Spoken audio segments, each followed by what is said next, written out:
Scanning for audio.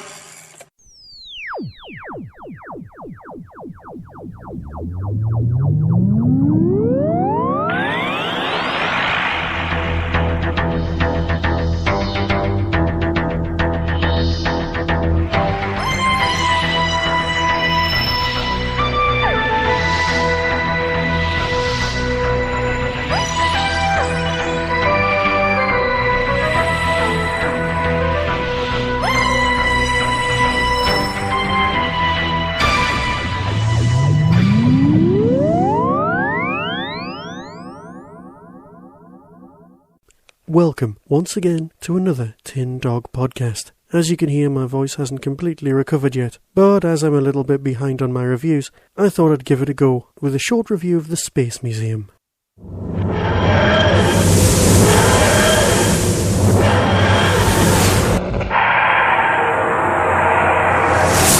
You know, I think the TARDIS jumped a time track and ended up here in this fourth dimension. You see where we've landed? On a museum. A museum? A space museum, yes. Welcome to Zeros. What is your name? Why do you come here? Where have you come from? Where are your companions? They've got the TARDIS. You are of no further use to me. Would make a perfect specimen for our museums. Take him to the preparation room. Doctor, He is beyond your help. soldier! What have you done to him? He has completed preparation. He's as good as dead. This is yet another First Doctor double DVD box set. You know, you have to get them all out before Blu-ray gets its feet under the door. Or should that be in the door? Either way, we all know that DVD as a format, despite the fact that it's gorgeous, really has its days numbered. So, from what happened to VHS towards the end, they might as well rush them out as fast as they can. Not everyone wants to buy the black and white Doctor Who's. As fans, we just have to accept this fact. So yet again, another reason to produce a rather nice double set. This set contains the four-part story The Space Museum and the story that immediately follows it, The Chase. I'll be talking about The Chase next time. That 6-part Dalek story that ends the time of Ian and Barbara. No, here we have, well, a rather odd little story. There are arguments that fans have. They talk amongst themselves. They say things like, which stories that exist would you be willing to swap for stories that have been deleted? It's a dangerous game to play, especially after a few pints, but leave it there. The Space Museum, sadly, is one of the casualties that come up very, very early on in a conversation. You see, episode 1 is fabulous. I mean, truly haunting, well thought out. Episodes 2, 3 and 4 are so pedestrian as to let episode 1 down almost completely. This is received wisdom. This is what people actually think about the story. And yet on this disc, the guy who wrote Dalek, a certain Mr. Shaman, is brought in order to defend the Space Museum and does a remarkably good job of it.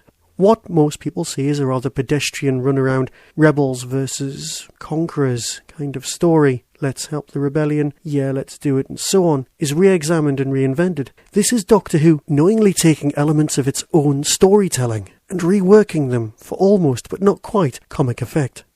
But as usual, I seem to have got ahead of myself. What's it all about? Well, as the title of the story kind of gives it away, it's set in a museum about space. It's on some godforsaken dusty planet where the locals were once colonised by a bunch of people who really can't be bothered to stay there, and our heroes must either help the people who live there or just try and survive long enough not to become exhibits in the museum themselves. What sets this story apart, though, is that it's one of the few stories that deals with time as part of the plot. It's no Father's Day, but it still has time travel and the fourth dimension at its very core. But it is easy, when you watch episodes 2, 3 and 4, to completely forget this. Listening to the commentary, and of that I'll get back to in a moment, you do start wondering at the show we might have got instead. Yes, the characters are called Morlocks, which is a bit like morons because they're a bit thick, I get it. The fact that you can get the weaponry out of the cupboard by going, excuse me, I'd like some weaponry please. What's it for? It's for a rebellion. Cheers, thanks very much. Again, not great, but not awful. It's not the worst story ever. It's just not brilliant. And the reason it's not brilliant is because episode 1 is brilliant, and episodes 2, 3 and 4 are just slightly let down. Yes, not a lot of people will want to rewatch this straight away. Yes, it deserves to be part of a 2-pack with a story that you actually want, i.e. The Chase. But don't say it's as worthless as people sometimes do. Yes, some people talk about J.B. Priestley plays. Well, good for them. I've read J.B. Priestley plays. They're not a patch on a decent Twilight Zone. And, as a little side note, it is of course important to note that the author of this story is the only actor to have gone on to have appeared in Doctor Who as a character in the series, as well as being an author. He played the Sontaran in the Sontaran Experiment. But one of the odd things is one of the extras. It's the commentary. Peter Purves hosts both, and the guy's a little dictator. He starts cracking the whip very early on. Yes, you must do this, let's talk about this. The guy obviously has massive amounts of notes and wants to get through them quickly.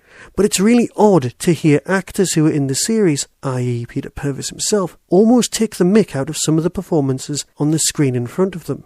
Now, as fans, we do this all the time, but it seems sometimes some kind of unclean to listen to, actors turn on themselves.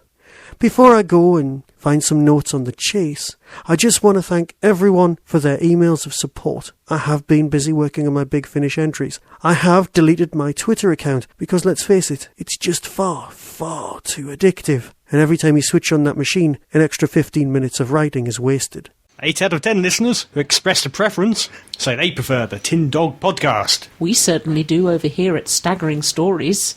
.net. And now, a Whostrology reading for Richard Anthony Gill, born on the 5th of October 1967. Born in the time of the Second Doctor with Jamie in the Ascendant.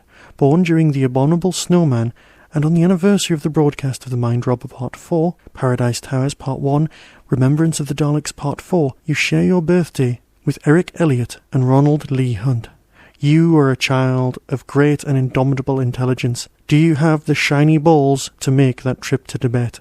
On an accidental visit to Wales, a houndstooth-clad playwright may or may not appear in your life. A pocket mirror will come in handy when enacting the classics. Hide from the yahoos while you still have time. Nothing is rubbish to an inquiring mind, so avoid being taken to the cleaners when a building fails to live up to its description. A man called Chunky will lend a hand when something you thought buried comes back to haunt you. And as always, that says more than we can possibly know. And so for now, I'll bid you farewell, and I'll speak to you all very, very shortly. Be seeing you.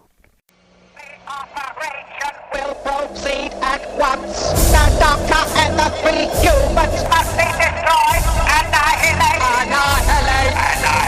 Doctor, come quickly! The Daleks! Get up! Oh! Daleks cannot be defeated. They are to be pursued through all eternity. They mean what they say. They don't make idle threats. They're always in a chase. Where are the time travelers? We mustn't let our imaginations run away with us. Good evening. The Daleks are closing in on us. We are locked in pursuit course. Our next landing will be our battleground. We shall fight to the death. Activate the robot. The Daleks made it, exactly like you. You will infiltrate and kill. We're gonna get out of here. Climb down 1,500 feet of cable. Orders will be obeyed. The humans will be destroyed.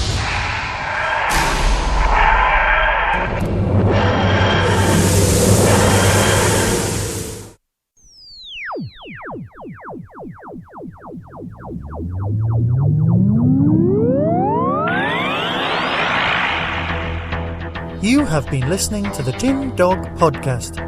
Doctor Who and its associated shows are all trademark of the BBC. No infringement is intended.